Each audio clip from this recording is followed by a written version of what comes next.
chuan ria sang kan phan sang kan ram nu sal pasal thana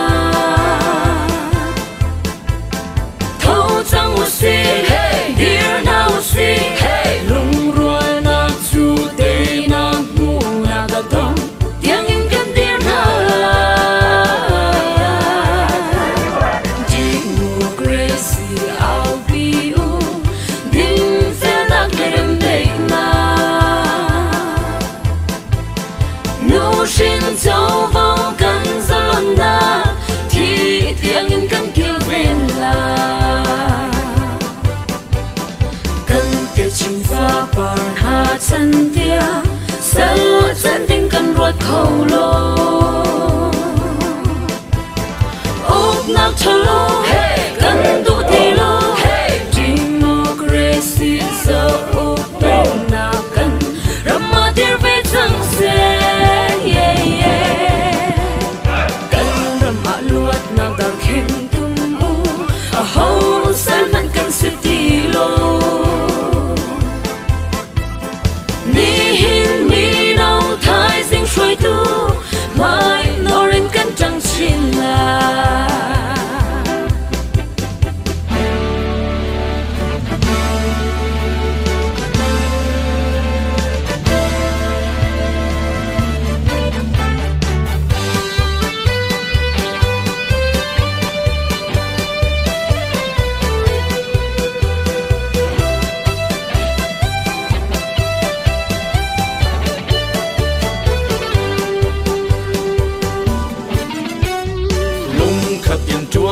sang kan phan sang kan ram nu se pasal thana thâu chang u si dear now si lung rua na chu tei na mu na ka dong tiếng kan dear na democracy I'll be you din se na lerem dei na châu vong kan zalon nak thi tiếng in kan kil ve la